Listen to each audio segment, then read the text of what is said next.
More restaurants close within the first 2 years of being open than stay open. It started there. Like, you have to really think on your feet. Oh, God, that's a lot of responsibility to think about. That age, I loved business. The highs are because of you and your team and everything, but the lows are also because of you.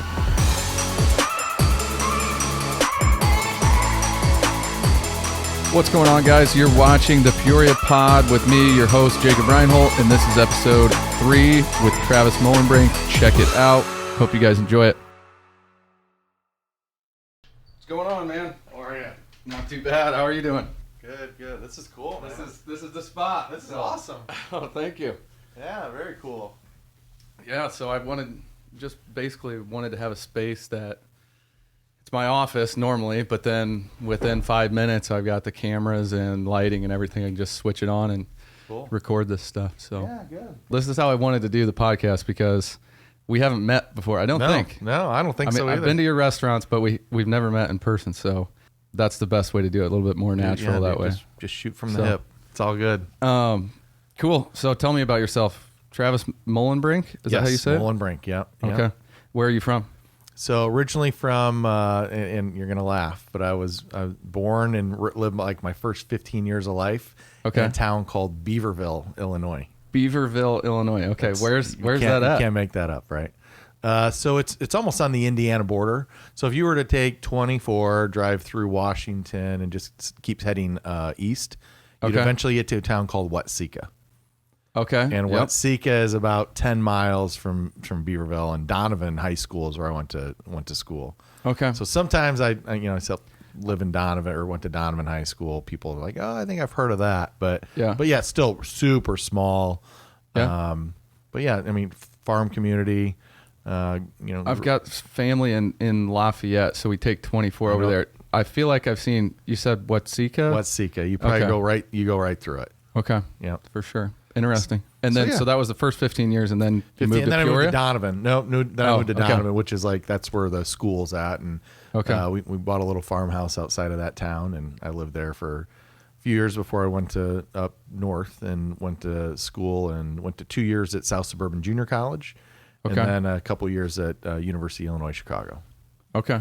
So yeah, downtown living. So from Beaverville to downtown Chicago, man. I'm telling you, it was quite the change. But I mean, it's good. It kind of rounded me out as a person, and get to be around the small town atmosphere where like literally everyone knows everyone, and who you date, who you kissed, whatever, man. I mean, it's like everyone is all the good things and the bad things of a small town. Yeah, right? Which is good. Yeah. I mean, some things were really good because when somebody needs help or something's going on, I mean, everyone's there because they know, like, hey, this guy, something's going on, they need a little help, and they're help. A farmer gets has a heart attack, like, everyone around there knows within 10 minutes that, once an ambulance has pulled up somebody's house, they're like, what's going on? What's happening? And then the rest of the farming community, they're all like, they're picking his corn for him the next day, doing this, so there are some things that are really great about living, but like if you tried to sneak out when you're like 17 or 18 years old of your house to go like to one of your friends' parties when their parents were gone, like that just was inexistent. I mean, you got busted pretty easy to get caught. Word travels fast. That's right. All right. So you own Spice Hospitality Group. Tell me about that. What all is that exactly? Yeah. So, I've been in the restaurant industry for basically my whole professional career, and really kind of from quick casual, Panera Bread style. I worked for that company for a long time. Okay. And into like full service, from fine dining to very casual. So I ran the gamut. Is that what you studied in grade school or no? College? Excuse me. Yeah. No. That'd be an intense grade school. That would be. Yes. Yeah. No. I was a education major. Okay. And then never taught a day in my life. Really? So yeah, it just I did some student teaching, and I got into teaching for really the wrong reasons. I got into teaching because I wanted to be a baseball coach. Okay. And so then when you actually start getting into it a little bit and going into a classroom and I was like, ooh, this is probably not what I can do for the rest of my life. It just wasn't my thing. Okay. And so, I was working and loved the restaurant business. Yeah. And it just kind of, I'd been asked, you want to be a supervisor, you want to be a trainer. And so I'm like, yeah, at the time I was like, nah, this isn't something that I would probably end up pursuing forever. Yeah. But then I was like, all right, yeah, I'll get into that. And then it was like, we're looking for a manager, and so you want to do that. And now we're looking for somebody to go open restaurants. Would you be interested in that? So like it really evolved into something like right away, right out of college. And I mean, within 2 years of being out of college, like I was running stores, opening places, just kind of, I was fortunate. But I also was a hard worker and was really into it. It was kind of fun and exciting, and still is very fun and exciting for me. Yeah. But so I kind of done that and ended up here in Central Illinois. Yeah. What year was that? So that was like 2000-ish. Okay. And had a child. Yeah. And so I've got a 15-year-old, can't believe is going to be 16-year-old son this year. He'll be driving in like a few months, so watch out. And so once I had my son, and I was doing a lot of traveling with restaurants, and it was just time to really settle in and find my own niche. Bryce, my son, he had actually at the age when he was 2 came down with leukemia.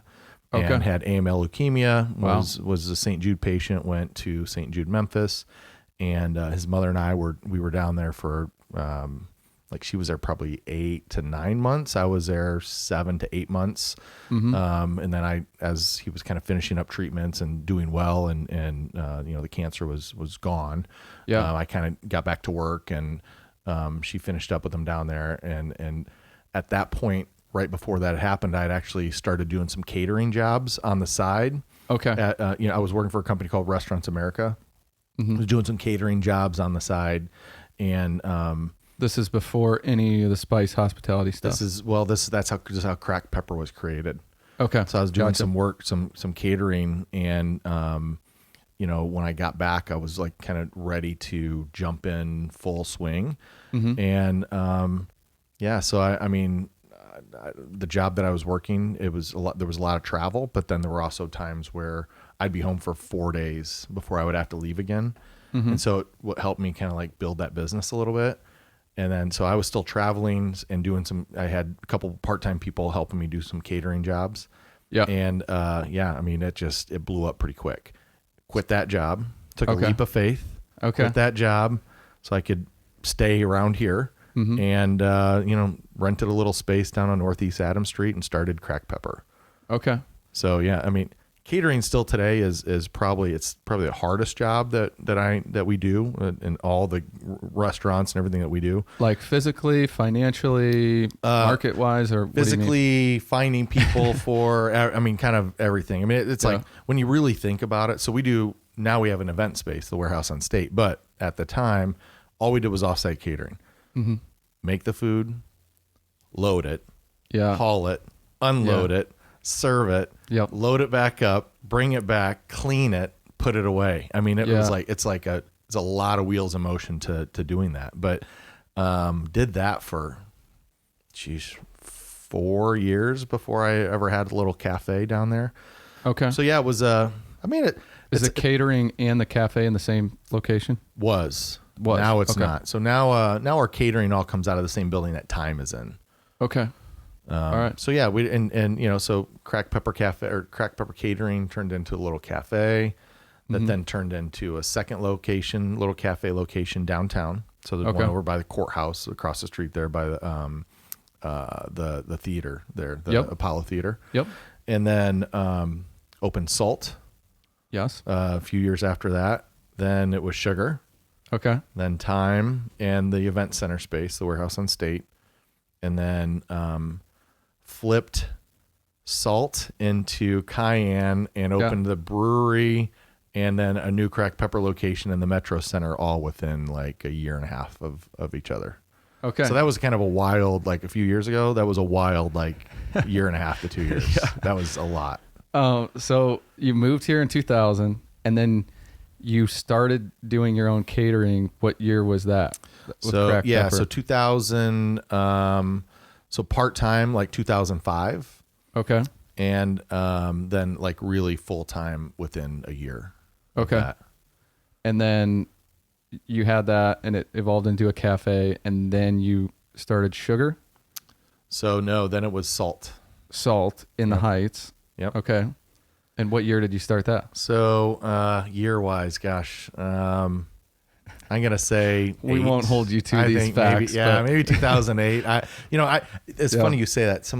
I was having a conversation the other day with somebody, and they were talking about like what year they had bought cars and stuff. And they're like, oh yeah, and 83. Remember I bought that Buick Skylar in 83, and I'm like, I can't even remember like 2 cars ago that I bought maybe like 4 years Yeah. ago. Like I'm, how do people remember stuff like Yeah. that? I'm just not good like that, I guess. Yeah. So you went Cracked Pepper, Salt in the Heights there, and then what did you say the next one was? Then Sugar. So Okay. all of a sudden I hear about the city they've got some grant money and they're going to redo the warehouse district.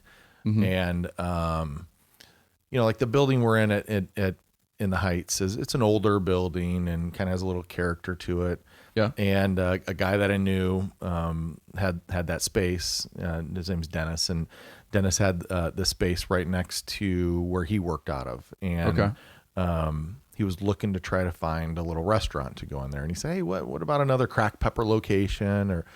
I always have 100 ideas of restaurants in my head. Yeah. So I'm like, well, I don't know about that, but maybe I look at the building and see, maybe we do something else. And I looked at the building and immediately like I felt like I knew what I wanted to do in that space. Like it's old, it's kind of rustic, it's kind of all brick and kind of rattly old floors, and you could see like it looked like burn marks on the floor from God knows what at some point. Yeah. I'm like, man, this is perfect for like the wood burning pizza thing. So Yeah. which was one of the ideas I kind of had and running through my head. So that was now, and I've talked with Casey, and we even mentioned, he was talking about some of the people who really put some flags in down there, and was talking about 401 Waters and Pat Sullivan and everything. Mm-hmm.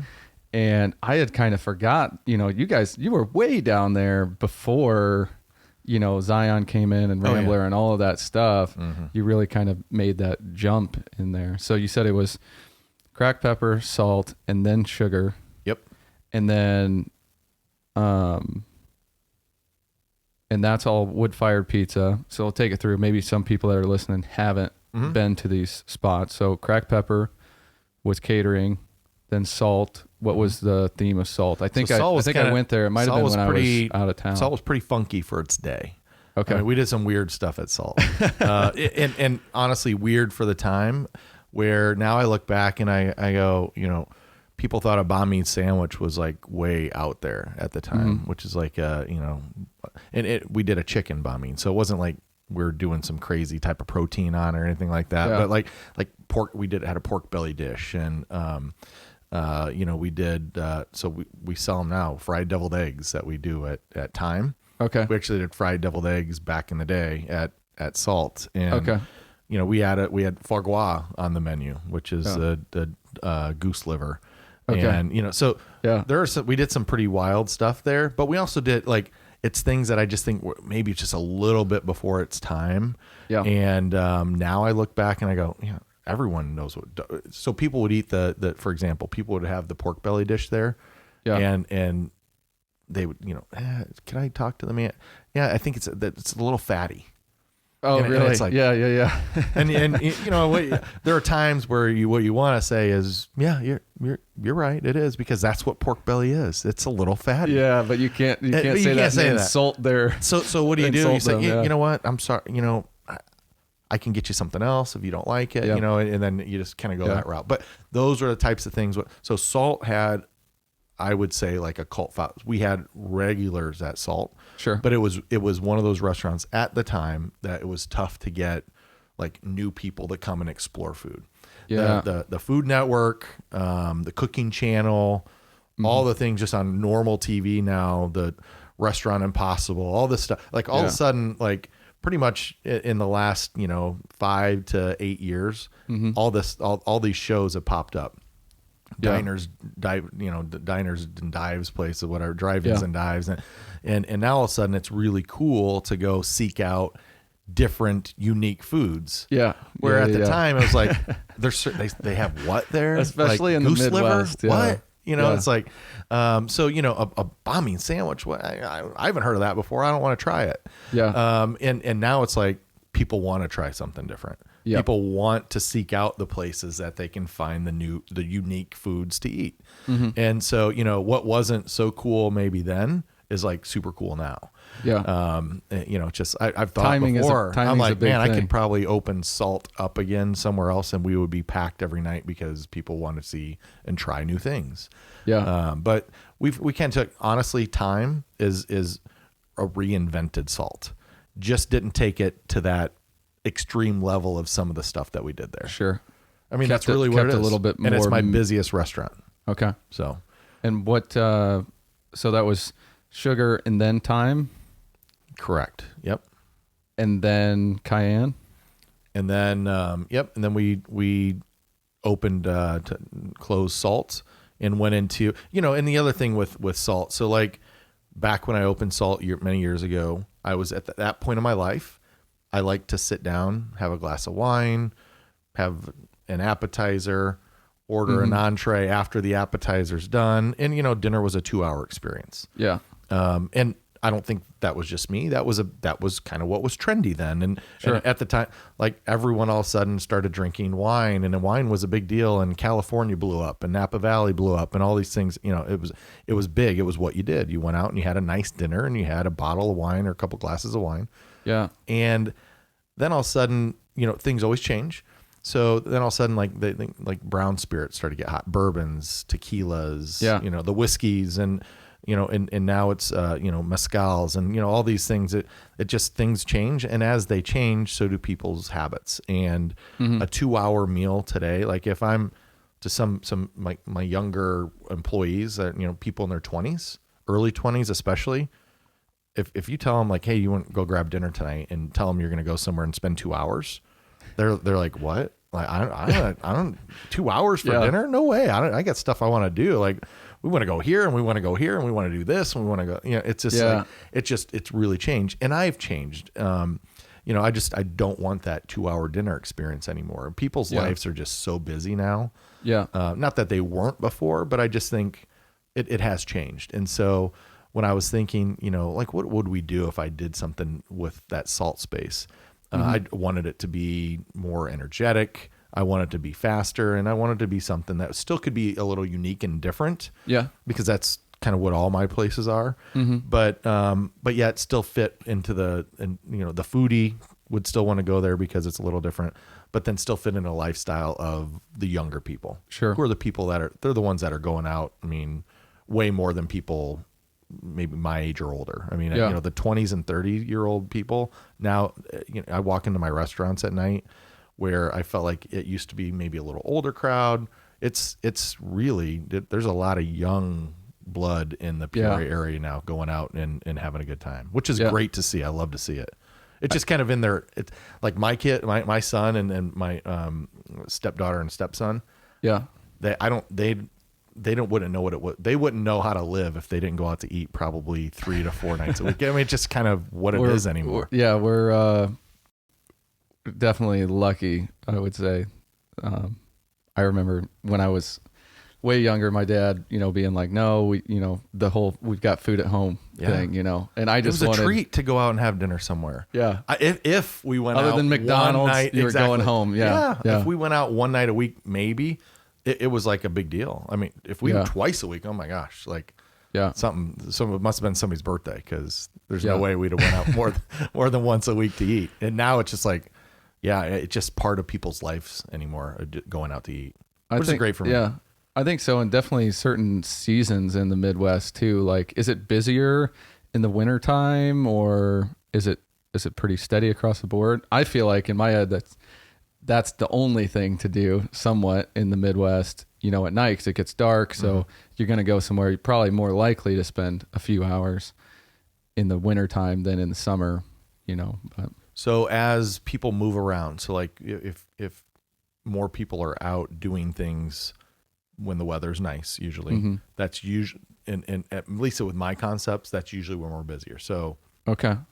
in the spring, when the weather starts to get warmer, it'll start to build up. And then when the weather finally gets nice and people are tired of cooking out, because there is also the change of season thing does affect us too. Yep. So we're grilling out. I mean, those first nice weekends where it's like 70 degrees and you can be outside with a short sleeve shirt and short, everyone's grilling out. So like we get a little slow, but then as soon as people get tired of that, which it only takes a couple weeks, then that's kind of our busier season. Is like let's say June, middle of June till really almost leads into the whole end of the year. Because then when the weather does start to cool a little bit, kids go back to school.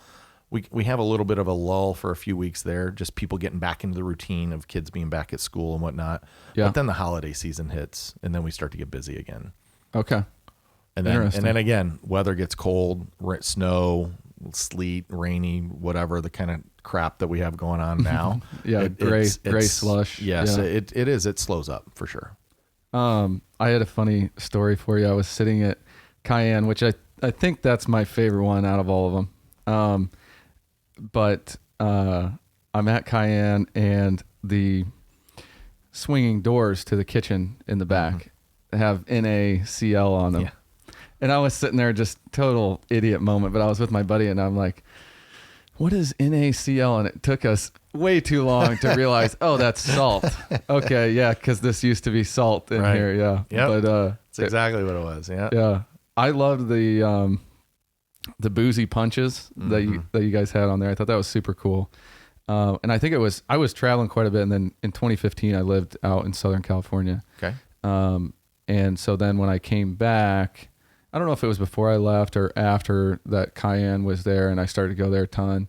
Always got the trifecta appetizer, which is salsa, queso, and guac. Yeah, it's a trifecta. I mean, it's a great name for it too.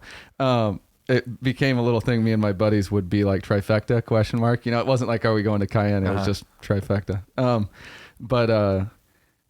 That the boozy punches, I would always get the Golden Beautiful, and I still ask for that when I go. They can make it. Yeah. That was awesome. I could drink those the whole night. It's what all is in that? It's tequila. So it's funny. Yeah, you mentioned those boozy punches. So just to tell you, so I'm at this restaurant show, and I was opening Thyme, and we have 40 beers on draft there. So I was visiting a company that does draft line systems. Yep. And they had just come out with this process. So it's like it looks like a hot plate, right? So it's like the silver thing that sits on the ground or whatever. Yeah. And you put a keg, like a regular like 6-stole, you call it a pony keg, whatever you want to call it, but you put a keg on top of this. And then you drop like a stainless steel ball inside of it. And what happens then, and then you turn the plate on. The plate has a magnet that goes around inside of it. So the ball then spins. And so what they had done is they created this keg with this plate that you could use fresh squeezed juices, and put whatever you would want inside of this keg, and it would continually stir itself. So that way nothing gets separated. Pulp didn't sit on the bottom, all these. So then I was like, okay. And there are kegs that you can, like home brewers, like they actually use, and they seal them up themselves, and then they tap them right into a regular kegging system. So I'm like, God, if they have that in there, we could make like our own fresh made punches with fresh. And that was the key, to do it with like fresh squeezed juices. So we have somebody that at least once a week she does like 3 to 5 cases of limes and just does all our fresh lime juices. And I mean, so we do all that stuff from scratch, and everything in those drinks are like all the mixers and everything we make ourselves. So that's why they're so good. So can they be carbonated then too? We could carbonate them. It's slowly stirring it. It's that's just right. Keeping it, so it's not like. So all you would do to carbonate it is you would just turn the CO2 up. Right now, we just have enough CO2 pushing through to have it get through the lines and up through the draft system. Okay. So it's like maybe 3 psi or something like that. Where you'd want, like, maybe if it was carbonating, you might want 10 to 15 psi or something, but you can carbonate it, which is also really cool. That's really awesome. No, I love that. And then I also love the gotta be Cuban me taco, which is no longer there. I know. But that was so dang people good. love that taco. You know why I took it off the menu is The people want to know. one of the biggest complaints that we had on that taco is it got really juicy. Yeah. So it just the ingredients that went into it, it really got juicy, and people would go to eat it and then they would get like juice on their clothes. Okay, yeah. And I just they're like, hey, we had another person that like they were upset. They loved the taco, but they were a little upset. They were out for a Saturday night and they were going to a concert and they get Cuban juice on their because it's it's like cold pickles and and then you put all that stuff into the hot taco and I'm gonna have to get that was the deal exact recipe from you so I can make that though. Yeah. Shoot, I should have told you to bring food because I didn't think about this, how hungry I'm getting while we're talking about it. But so yeah, these will be called basically how it all started. So mainly business focus. So maybe you can speak to this. What's been your goal with each one of your restaurants? I know you have a similar theme, you're trying to bring in unique ingredients while having something for the everyday person on there that's not as adventurous. Take me through like what's your overall goal with those restaurants? So one thing I always want each restaurant to be, it's a unique space. So there's a couple of items that you'll see on the same menu from one place to the next, but out of like if every menu has 40 or so things on it, and there's 5 or 6 places, whatever it is, that have menus. I mean, it's a lot of different items, and to only have a couple that are actually repeated, that's always been a thing for me. I don't want the same thing.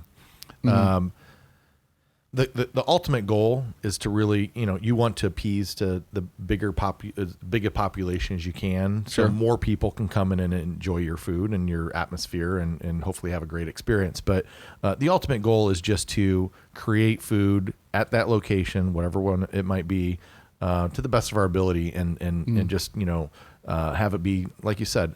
It's to me, we always say like it's food that maybe it's got an odd, maybe has a weird name to it. Or it might, but yet if I told you like this is really what it is, you'd be like, oh gosh, so it's just like a Cuban sandwich, right? And I'm like, so exactly. But instead of in bread, it's in a taco shell. But I mean that's sort of like every place that you go and all the restaurants that I have, I want a couple things that are like kind of out there a little bit just for people to have fun with and try and. I wouldn't put it on the menu if I didn't think it was good. But besides that though, like, we want to be able to put our spin on common items that people love. And that's really what we do. Yep. No, I think that's definitely true. You kind of have to have a blend on that menu, right? Especially here in the Midwest, right? So you have kind of more, traveled or cultured people, and then you have just your everyday Joe. So you got to kind of have something for everybody within reason. I mean, you still put your own twist on it. Like I wouldn't say there's anything that's basic on, at any of the restaurants, but there's Mexican food at Cayenne. Then there's also Cayenne, twist on it. Right. You guys' twist on it, not specifically cayenne pepper. But so take us through the challenges of working for yourself. So from Cracked Pepper all the way through to where you're at to everything now. Take us through what that's been like for you, the challenges, the ups and downs. Yeah, so like when I started the catering company and decided to go, from part-time to full-time, I left a good job and took a big leap of faith to do it. Yeah. And every day in the first year that I was running that company it was a ton of work. I didn't have enough money to pay people to help. I had a couple part-time people and they were awesome, like super, super great people, and worked really hard and helped me build that brand. But I mean, I had to take the lead and like pretty much live in that space to make this thing work.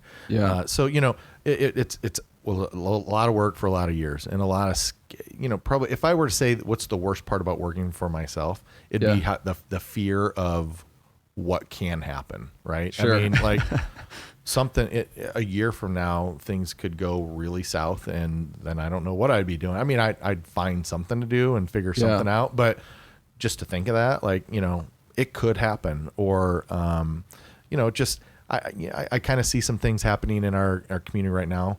Some of it very, very positive, and some of it's a little scary. Sure. And so, I have to think of that as, that's what puts not only the bread and food on my table and puts a roof over my head, but we have 200 some employees between part-time people, especially like in the summer, we get over 200 employees. Wow. Part-time people, full-time people, a lot of catering, serving help during our busy wedding season, whatnot. And so like, and we have some really great full-time managers and director of operations and chefs and all these people. And I'm responsible for their livelihood too, and how they put food on their kids, in front of their kids every night. And like, I take it very personal. It's a huge burden when sometimes when I'm laying at night and I think about stuff like that, I'm like, I start to breathe really heavy, and it's like, oh God, that's a lot of responsibility to think about. But I take it very personal, and I'm more. I'm gonna be. I'll be fine. Whatever happens, I'll be fine, because I know me, and I know who I am, and I know I'll figure out something, and I'll maybe come out even better than I was before. Who knows? But my worry is everybody else. Sure. Gosh, what's he gonna do? What's she gonna do? What are they gonna do? Like, they worked here for 12 years. Like, they depend on this for their living, and they do well at it. And I'm glad that I can help them. But if things, so those are the kind of things that are really hard. It's not, and then the other part that's difficult is, I have a plan. At least I think I have a plan. Yeah. And it's ever changing, and it does, it changes 100%, but it's really hard to have a plan, and, things happen that really affect that plan that you have no control over. That those things are, like there's some things happening in Illinois right now that really affect my long-term plan on what if I were to want to open more restaurants, or like that are probably holding me up from opening anything else. Sure. Because they're things that don't make it worth what it was worth to open a place 5 years ago.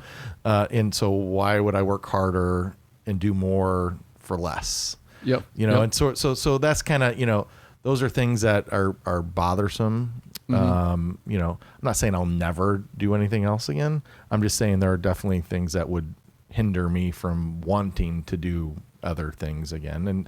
And so, like that's can be disturbing at times. Sure.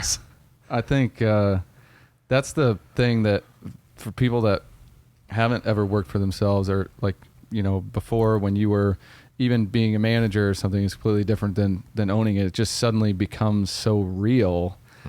Like it's, I don't know. I can't even really, I've worked for myself for almost 10 years now, but before then, sometimes I think back like how nice that would be. You just can kind of, I know, right, tune out. And when you work for yourself, I mean, it's constant. There's a consequence to every single action, every single decision, and you're juggling it all. But it's kind of, that roller coaster is kind of addicting, right? Because the highs are because of you and your team and everything, but it's, your decisions and your effort and everything. And the lows are also because of you, so, what would you say has been the biggest, learning point, or what you've learned most through doing this, like from the time of transitioning from being, working in the industry, being a manager and stuff, and then starting your own businesses? Take us through what that's been for you. Yeah, I think, in starting my own business, I guess I always kind of knew in the back of my head I wanted to do something for myself. And I was always kind of like, being out to eat, I'd always kind of watch how this place did this, or how they serve this. And I always kind of like maybe had like a little mental note, and had a little notebook that I'd write some things down, like, oh my, that was really cool. You know, Yeah. not knowing Yeah, if yeah, I yeah. would use that while working for somebody else, and just to say, hey, you know, managing this guy's restaurant now, and I saw this somewhere and thought it was really Yeah. cool. Like, what do you think about doing it like this? But I always kind of like really got into that stuff. So I think it starts with an obsession. Like for most people, it starts with an obsession. Like I've kind of realized that with logo and branding and marketing and stuff, that it's the little details that I pick up on. I see when people are doing it right, when they're doing it wrong, and other people don't see that. So Right. I can help be a guide for them to understand that. When you point it out, maybe they see it, but I think everybody that works for themselves, they see those little details and can be somewhat obsessive about Right, it. But right. you have to have that person leading in that way to do it all. But continue. Yeah. But so like in you know, I'm like the numbers for me always, like, I can look at a P&L for a restaurant and it makes sense. I get it. Like, it's just, and I can get it pretty quick. Yeah. Like, I can walk into a restaurant and look at their menu and see how many seats they have in the restaurant and pretty much tell you what that person makes in a year. Sure. Yeah. Just because I know what the price of food is, because I have to know what the price of food is. Yep. I know what their average ticket's going to be. I know about how many times they can flip a table on this kind of a meal, and, you know, a steakhouse compared to quick casual, whatever. Right. So like, I'm kind of weird like that. Yeah. But you know, so like the numbers part Most for me, people are not Right, thinking right, about right. that. They're I just know. trying to figure out what they're going to order. Exactly. Right. But you know, I like that stuff just comes really easy to me. The thing that's been hard and that I had to really work at and figure out is, you have to know, and I know they say like the Midwest, but even more so, like, you got to know what the people of Central Illinois want. Yeah. And how far are they willing to order off of, you know, kind of a different menu, and Yeah. how far can you pull them away from just meat and potatoes, right? And so for me, that was probably the biggest. I mean, I'm definitely like would be considered, I think, a foodie. Yeah. And so then in my younger years, I just thought everyone is a foodie, right? I mean, Yeah. you're Yeah. out to eat, so you should want to be a foodie too. Yeah. But that's not the case. Some people No. are out to eat out of necessity. It's a birthday, and they grew up as a kid that their, you know, mom and dad took them out for a birthday party or went out to eat somewhere, and now Yeah. as an adult they're bringing their kid up. But it's just what you do. Everybody has their own habits around food. It's habits. For sure. That's Yeah. exactly Yep. it. And so, you know, you have to know that could be, in any given night, that might be half your dining room are just people that it's their anniversary. Yeah. It's somebody's birthday.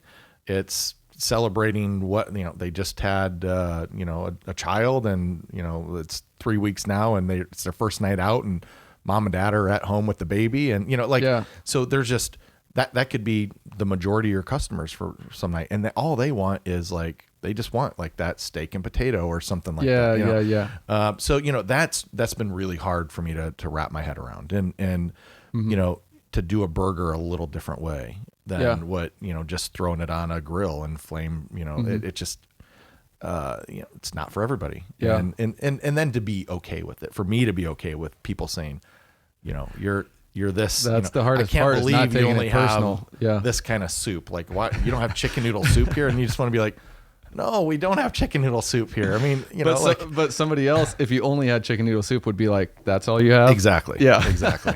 So that is, and it is, I do take a lot. I probably take it more personal than I should sometimes, because I do But the that's why you're the layouts right of the guy restaurant. for the job. Yeah. I do the decor. I do, which that's totally cool. Thank you. Thank you. But yeah, so like I do like every outlet that's in every one of my restaurants. It's there because that's where I wanted it to go. Okay. The kitchen layout. I lay out all the kitchens. I'm going to look at all these places differently when So I like go there. I from find now like on. the tables at Cayenne. There's a guy up in LaSalle, Peru. He Yeah. handmade the tables for me Yep. there. I love that place too, because I went to places in Orange County and in Southern California that were like that. I Yeah, love yeah, those yeah. places, and Yep. I was just getting into tequila. I was spending more time in California, and I just loved it. So, Yeah. So, yeah, I mean, it's- it definitely matches everything that was out there. So when excellent. people like, you know, if I read a review somewhere online and they're like, oh man, place sucked, you know, like the decor was awful, like they're trying to be this but they're not, you know, it's like, ow, like I spent a lot of time of my life like making it exactly like what it is, and hand picking, like I'm not going to say I do every recipe for every dish, but I'm a part of every single dish that we have everywhere. Okay. Whether it's, and sometimes it might just be somebody saying, hey, I want you to try this and see what you think. And we'd love to put it on the menu, and I taste it and I say, yeah, that's great. A little less salt. Let's do it. Yeah. But I eat and try everything except for like some of the weekly features we have, but which can get a little crazy. Yeah. But yeah. Do you do weekly features at all the restaurants? Just Cayenne and Sugar. Okay. We do mostly a weekly pizza at Sugar and then a weekly taco. But we've done some other things too besides those items. But yeah, those are the only ones that we do weeklies. Gotcha. What do you love most about what you do? Being a part of people's lives. So, people we were just talking about that are out celebrating an anniversary, a birthday, or whatever, whatever occasion it might be. It's so cool. Like, so I was in a meeting about, let's say 2-3 months ago. And after the meeting was over, there was sitting across just like this. And there was a girl sitting across the way from me and said, hey, I just want to let you know, like,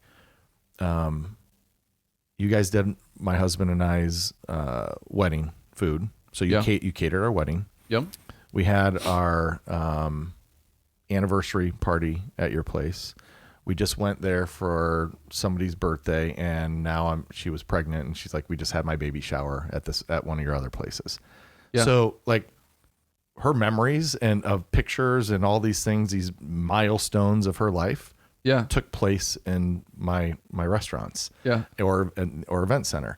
And that's super cool. It is super cool. Like, I like thought about that for a long time. And it's, I'm not saying like we throw a party every night. That's not really what we do, but in a sense, like we open up a place and work hard to try to make people have, even if it's for an hour, have a great experience. Like they can kind of like forget about everything else that happened in their day. Yeah, relax and have a good plate of food, a drink or 2 or 3, whatever. Yeah, and just kind of have a good time. And to do it with most people when they're out to eat. And there are business meetings when you're probably not with your favorite people ever, but for the most part, when you're out to eat, you're with people that you care about and love. Yeah, and it's cool to be a part of those times that people are enjoying and are going to remember for the rest of their lives, and they're at my place that I designed, eating food that I was a part of putting together. So that's pretty neat. What what would your advice be to someone that's starting a business? So part of the reason I want to do this podcast is it's kind of for myself when I got out of high school. So I've always been interested in business, had family friends in business. I've just always been super curious with it. And that's also why I love doing digital marketing, is getting to know people's business. I love, really working with them. And I'm kind of the same way. You said you're into every single detail of each one of your restaurants. I'm the same way with understanding how a person's business works so that I can help them with their marketing better, so that hopefully they can step back. And, for somebody that's a business owner like yourself, not having to oversee that as well could be, a real helpful thing. So that's what I enjoy doing most with it. But, so what would your advice be for someone who's just starting a business? Like, what do they need to understand going into it? So I think the restaurant business, maybe you know this or you don't, but as a whole, the restaurant business in the United States, for sure, maybe the world, I don't know, is like one of the biggest failing businesses that people open. Okay. And so like more restaurants close within the first 2 years of being open than stay open. So way more than 50% of restaurants fail. Okay. And I think there's a few reasons, but a couple of the main reasons why I think they fail are this. Everyone, or a lot of people, think like they have that award-winning pizza recipe, or they have, they cook burgers or steaks out on their grill in the summertime, and their family members tell them, "Oh my God, you should open a restaurant! Like you cook the best steaks ever." Yeah. And maybe there is a little something that you do to it that you marinate it this the night before, and you charcuterie whatever, or you do something to it that makes it different and is really good. But so I think a lot of people they get emotional about food, and so they're just like, yeah, okay, yeah, maybe I could do this. Well, A, that's great, but B, it is a business. It's still, that's still have only to be one able to- part of it. That's like one part taking of it. that to market and That's right. operating it in market is a whole nother. So the Whole one other thing is to thing. keep so I would say keep your emotions out, right? So like, no matter how good you think, or you know, you can't, you got to learn to go from cooking for 2 to 4 people in your backyard to be able to do that same recipe, whatever it might be, Yeah. for, you know, maybe it's 50 to 150 or more. Yeah. You know, so can you do that even? Is that even, Yeah. is it even possible to do that? Yeah. You know, so like sometimes I talk to people who are looking to open restaurants, and they'll call me and say, hey, you know, I was talking to somebody, they said, well, I should talk to you. You had some success. And I'm like, all right, so here's what I want to do. And, you know, whatever. Okay. Can you do that within 30 minutes for 80 people? Oh, well, of course not. Like, we'd have to have 15 Yeah. people to do that. This takes time. Yeah. And I'm like, well, okay. And well, can there's you part of your find answer. 3 other people or 4 other people that can do that while you're overseeing everything else, right? Like, Right. I mean, that's another thing I guess you could talk to is like, how do you do, or how do you handle letting go of some stuff? Like I have trouble letting go on some projects and working with people on it, because I know exactly how I want it to be and how it should be. And so how do you balance that in between, you know, Right. dropping the hammer and you know, telling them this is bad to, you know, teaching them, training them, and growing? I mean, how is that process? Yeah, I mean, so like, you know, the other part of that other question, the other question is way too often people enter the restaurant industry. People think because people go out to eat a lot. And so they think because they go out to eat a lot and they see like a restaurant that Yeah. then they know how a restaurant runs, because you sit in a seat. And I've been watching the guy in the kitchen back there, and I've been watching the manager and the host. Like, Yeah. I see how this works. I can do this. And there's just, so I always tell people should work in this industry for a while before Yeah. they ever even think about getting into it, and not just work as a host, but to work and know the numbers and know how to crunch them and how it all works. I mean, that's the best thing. As far as trying to teach somebody something and then just letting them run with it and letting go. Yeah. I didn't learn. I'm still learning that. And Okay. there were years where it was really, really, really hard for me to do. But if I were to open another place or continue to grow my business, I had to do it. You know, every day something happens that it's not the way I would have done it. But Yeah. I have to just, you know, either I can figure out a way to be in 6 places or at once, Yeah. and then I can continue. I can do that and say to do it this way, or I just have to be, okay, what harm did it do the way they did it? Did it Yeah. still accomplish what we needed it to accomplish, even Yeah. though it might not have been the best way? And if the answer is yes, then I have to be okay with it. And Yeah. it's hard because it's my livelihood. I started every one of these restaurants. I have no partners. I just have a lot of great people that work for me. Like I said, managers, chefs, you know, director of operations, you know, vice president, really, really talented, good people. Yeah. Without them, there would be no Spice Hospitality Group. There'd Yeah. be probably one restaurant that I would be working in and not, maybe a couple, right? Yeah. But there wouldn't be what is out there today. But yeah, to just let go and be all right with it is still today just really hard to do, because it's like your baby, right? I mean, Yeah. like you said, I mean, it's something that you worked hard on, and then you got to turn it over to somebody else and just kind of let go. It's like, oh man, it's hard to do. Yeah. I mean, I like training people. I like teaching people, but there's also something to like, okay, it needs to be done now, do it. But definitely it's not scalable. When it's just you, it's not scalable. So Right. I'm trying to figure that out. Where can people find you online? So, you know, we have Facebook page, we have websites for every location, Yeah. along with a master website, which is Spice Hospitality, SpiceHospGroup.com. Okay. HOSP group.com. Spice Hospitality was already taken. So, Okay. Gotcha. And then there's, you can click on, if you go to that master site, you can click on any of the restaurants and go to them. And then we have Instagram pages for everywhere. And I think we might have a Twitter account or two out there that we don't use, but we really do stay up on the Facebook and Instagram accounts to try to go over like the weekly taco features and pizzas and things and anything that we have going on at the restaurants. We really post on that, and I think we do an okay job with that. Yeah. Cool. Well, Travis, thanks for being on the show. It's good chatting with you. Hey, thanks for having me. Yeah, no problem, man.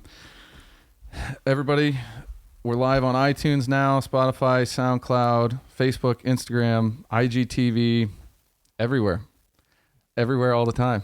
Taking over the world. Yeah. Cool. Well, thanks, man. Thank you. Appreciate it. Well, thanks, Cool. man. That was cool. Yeah. That's fun. Thank you. Ben, thanks for doing this for No problem. not just with me, but like Casey's a great guy, and Yeah. it's good to get like a lot of stories and get his story out there, and hopefully get some people in contact with him, because we're really looking forward to what he's going to do down there. What's going on, guys? Hey, do me a favor, super quick. Just hit the subscribe button up here. That would be super awesome if you could do that. If you liked this video, here's another episode that we did here in Central Illinois. And then there's also a playlist of short clips here. Check those out and let me know what you think. See you guys.